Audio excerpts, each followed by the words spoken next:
Hello student, এখন তোমাদের ক্যালকাটা ইউনিভার্সিটির আন্ডারে থার্ড সেমিস্টারের রাষ্ট্রবিজ্ঞান অনার্সের ক্লাস আছে। আজকের ক্লাসে তোমাদের CC5 পেপার থেকে একটা গুরুত্বপূর্ণ 15 নম্বরের প্রশ্নের উত্তর নিয়ে আলোচনা করব। প্রশ্নটা তোমরা দেখতে পাচ্ছ। প্রশ্নটা হচ্ছে রাষ্ট্র সংক্রান্ত গান্ধীজির ধারণা বিশ্লেষণ করো। প্রশ্নটা ঘুরিয়ে আসতে পারে গান্ধীজির রাষ্ট্রচিন্তা আলোচনা করো বা রাষ্ট্রচিন্তায় গান্ধীজির অবদান লেখো, এইভাবেও প্রশ্নটা হতে পারে। তাহলে তোমরা প্রশ্নের উত্তরটা দেখে নাও। প্রশ্নের উত্তরটা খুব সহজ ভাষায় লেখা হয়েছে যাতে তোমরা সহজে মনে রাখতে পারো, এবং এর মধ্যে কোয়ালিটি মেনটেন করা হয়েছে, সেটা তোমরা নোটসটা দেখলেই বুঝতে পারবে, যাতে তোমরা ভালো নম্বর পেতে পারো। তার আগে একটা বিষয় বলে রাখি যে বিগত বছরগুলির মতো এবছরেও অনলাইন কোচিং ক্লাস চলছে আমাদের রাষ্ট্রবিজ্ঞান অনার্সের সাবজেক্টে। তোমরা যদি কেউ অ্যাডমিশান নিতে চাও এই নম্বরে যোগাযোগ করে অ্যাডমিশান নিতে পারো। 9123005218 এই নম্বরে যোগাযোগ করে তোমরা অ্যাডমিশান নিতে পারো। আমাদের সপ্তাহে 3 দিন করে ক্লাস হয়, 2 দিন রেকর্ডেড ক্লাস, 1 দিন লাইভ ক্লাস।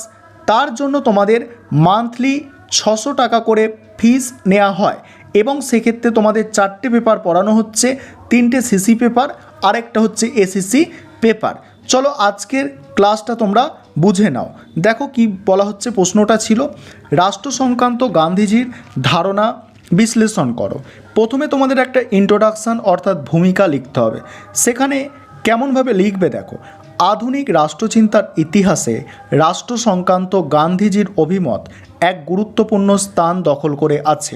তিনি টলস্টয়, মার্কস, থরো প্রমুখের রাষ্ট্র সংক্রান্ত ধ্যান ধারণাকে কেন্দ্র করেই তার রাষ্ট্র বিষয়ক ধ্যান ধারণা গড়ে তুলেছেন।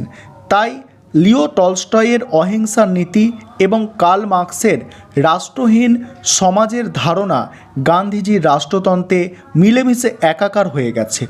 1908 সালে প্রকাশিত হিন্দ স্বরাজ গ্রন্থে গান্ধীজি রাষ্ট্র সম্পর্কিত চিন্তার প্রথম প্রকাশ ঘটে। গান্ধীজির রাষ্ট্র সম্পর্কিত চিন্তাধারা নিম্নলিখিতভাবে আলোচনা করা যায়। প্রথম পয়েন্টটা দেখো কি হচ্ছে, রাষ্ট্র হলো হিংসার সংস্থা। গান্ধীজি কি বলছেন? গান্ধীজি বলছেন রাষ্ট্র হচ্ছে কি হিংসার সংস্থা। রাষ্ট্রের প্রকৃতি সম্পর্কে গান্ধীজির অভিমতকে নৈতিকতার প্রেক্ষাপটে ব্যাখ্যা করা একান্ত প্রয়োজন, কারণ নৈতিকতার জাগ্রত চেতনার প্রেক্ষাপটে তিনি রাষ্ট্রকে অস্বীকার করেছেন।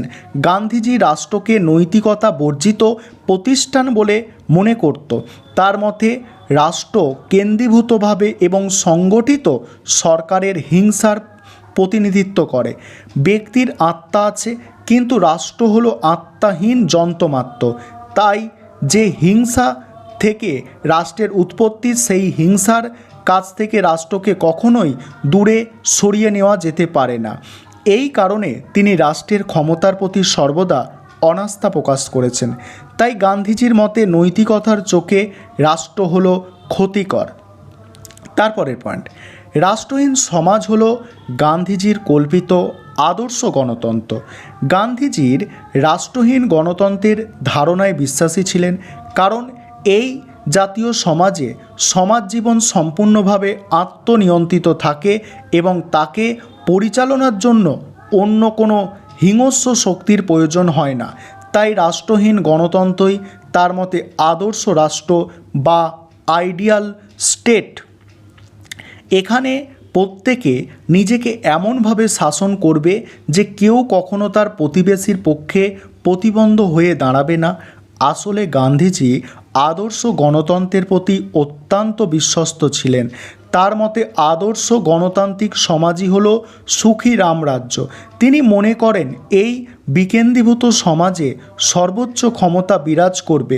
এখানে অহিংসাই হবে জীবনযাত্রার একমাত্র নীতি। উৎপাদনের সুষম বন্টন হবে এখানকার উৎপাদন ব্যবস্থার চরিত্র। এখানে ব্যক্তি মালিকানা থাকবে না, প্রচলিত থাকবে না কোনো শ্রম প্রথার অস্তিত্ব। তারপর কি বলা হচ্ছে দেখো, গান্ধীজি তার কল্পিত রাষ্ট্রহীন আদর্শ গণতন্ত্রে কোনো শোষণের অস্তিত্ব রাখতে আদৌ প্রস্তুত নয়। তাই রাষ্ট্রশক্তিকে তিনি চিরকাল নিন্দার চোখে দেখে এসেছেন। তারপরে কি বলা হচ্ছে পরের পয়েন্ট, রাষ্ট্র কল্যাণ সাধনের একটি উপায়। গান্ধীজি রাষ্ট্রকে নিজের উদ্দেশ্য বা এন্ড ইন ইটসেলফ বলে মনে করেন না। তিনি রাষ্ট্রকে সমাজ জীবনের মহৎ উদ্দেশ্য চরিতার্থ করার একটি উপায় হিসাবে গণ্য করেন। তার মতে সমাজ জীবনের একমাত্র উদ্দেশ্য হল সকল জনগণের সর্বাধিক কল্যাণ সাধন করা। রাষ্ট্রকে এর চেয়ে বেশি কিছু গুরুত্ব দিতে প্রস্তুত ছিলেন না তিনি। পরের পয়েন্ট আছে, সমাজ জীবনে রাষ্ট্রের হস্তক্ষেপকে গান্ধীজি অকাম্য মনে করেন। গান্ধীজির মতে রাষ্ট্র যেহেতু ক্ষমতাধর গুটি কয়েকজনের হাতের খেলনা হয়ে থাকে, তাই ক্ষমতাশীলদের স্বার্থে পরিচালিত রাষ্ট্রের বৈষম্যমূলক প্রবণতার বিরুদ্ধে জনগণের জেহাদ ঘোষণা করার অধিকার থাকা উচিত বলে গান্ধীজি মনে করেন। তিনি গণস্বার্থের এটা স্পেলিংটা ঠিক করতে হবে, গণস্বার্থের প্রতি শ্রদ্ধাশীল ছিলেন। সমাজ জীবনে রাষ্ট্রের হস্তক্ষেপকে তিনি অবাঞ্ছিত বলে মনে করেন। তিনি চিন্তাবিদ থরোর মতোই বিশ্বাস করতেন সেই সরকারই সর্বাধিক ভালো যে সরকার ন্যূনতম শাসন করে, অর্থাৎ কম শাসন করে। পরের পয়েন্ট, অন্যায়কারী রাষ্ট্রের বিরুদ্ধে বিদ্রোহ করা জনগণের একটি পবিত্র ও নৈতিক কর্তব্য। এখানে কি বলা হচ্ছে, গান্ধীজি মূলত গণসার্বভৌমত্বের স্বার্থে রাষ্ট্রের ক্ষমতা সংকোচনের পক্ষপাতী ছিলেন। তিনি মনে করেন রাষ্ট্রহীন আদর্শ গণতন্ত্রে জনগণের চূড়ান্ত ক্ষমতার অধিকারী।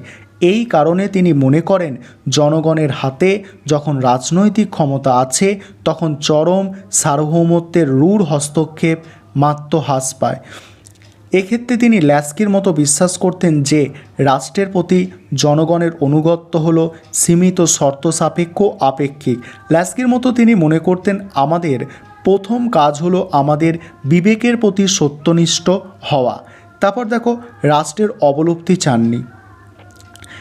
গান্ধীজি মার্ক্সীয় দর্শনের মতো রাষ্ট্রের একেবারে অবলুপ্তির কথা বলেননি। তার মতে সমাজে রাষ্ট্রের অস্তিত্ব থাকবে, কিন্তু রাষ্ট্র হবে সম্পূর্ণভাবে এক অহিংস সংগঠন এবং রাষ্ট্রের কর্মক্ষেত্রের পরিধি অতিমাত্রায় সংকুচিত হবে। তিনি আরও বলেছেন ভারী শিল্প, পরিবহন ব্যবস্থা, সৈন্যবাহিনী, পুলিশ বাহিনী, আমলা বাহিনী প্রভৃতি প্রতিষ্ঠান সমাজে থাকবে, তবে এই সমস্ত প্রতিষ্ঠানের উদ্দেশ্য জনসাধারণের কল্যাণ সাধন, ব্যক্তি মানুষের ব্যক্তিত্বের বিনাশ সাধন নয়। এটা বিনাশ সাধন নয়। সমালোচনা দেখো, প্রথমত রাষ্ট্র সংক্রান্ত গান্ধীজির তত্ত্ব অহিংসার নীতির ওপর এই গুরুত্ব আরোপ করেছে, বলছে এতই গুরুত্ব আরোপ করেছে যে এই মতবাদ বাস্তবতার স্তর পেরিয়ে কল্পনার জগতে পৌঁছে গেছে। সমাজে দ্বন্দ্ব, সহযোগিতা, হিংসা অহিংসা থাকবে, কিন্তু গান্ধীজি শুধু অহিংসা ও সহযোগিতার কথা বলেছেন। এর ফলে তিনি বাস্তব সত্যটিকে এড়িয়ে গেছেন। দ্বিতীয়ত, গান্ধীজি তার রাষ্ট্র সংক্রান্ত ধারণায় হিংসার সংস্থা রাষ্ট্রকে বাদ দিয়ে জনগণের প্রাধান্যে পরিপূর্ণ আদর্শ গণতন্ত্র বা রামরাজ্য গড়ে তুলতে চেয়েছেন, কিন্তু রাষ্ট্রহীন রামরাজ্যের ধারণা নিতান্তই কাল্পনিক এবং বাস্তবে সম্ভব নয়। তৃতীয়ত, গান্ধীজি রাষ্ট্রকে অস্বীকার করলেও রাষ্ট্র যে শ্রেণী শোষণের যন্ত্র তিনি একথা বলেননি, অথচ শ্রেণীবিভক্ত সমাজে এটাই বাস্তব সত্য। চতুর্থ, গান্ধীজি রাষ্ট্রের ক্ষমতাকে সীমিত করতে চেয়েছেন, কিন্তু ব্যক্তির বিকাশ ও অধিকার সংরক্ষণের জন্য রাষ্ট্রের প্রয়োজন আছে। তারপরে মূল্যায়ন, কেউ বলেছেন গান্ধীজি রাষ্ট্রের অবলুপ্তি চেয়ে নৈরাজ্যবাদের কথা বলেছেন, কিন্তু এ কথা ঠিক নয়। গান্ধীজি রাষ্ট্রের ক্ষমতাকে সীমিত করতে চেয়েছেন। কেউ বলেছেন গান্ধীজি যে সত্যবাদিতা ও অহিংসার কথা বলেছেন তা বর্তমানে অবাস্তব, কিন্তু রাজনীতি থেকে যদি সত্যবাদিতাকে এবং অহিংসাকে দূরে রাখা হয় তাহলে রাজনীতি কলুষিত হবে, একথা সত্য। গান্ধীজির রাষ্ট্রচিন্তার মধ্যে অনেক ত্রুটি আছে, তবুও তার রাষ্ট্র সংক্রান্ত তথ্যকে একেবারে অস্বীকার করা যাবে না। এই ছিল আজকে তোমাদের ক্লাস, আর এই প্রশ্নটা খুবই গুরুত্বপূর্ণ প্রশ্ন, এবারে তোমাদের পরীক্ষায় আসবে, তাই এই প্রশ্নটাকে খুব ভালো করে তৈরি করতে হবে।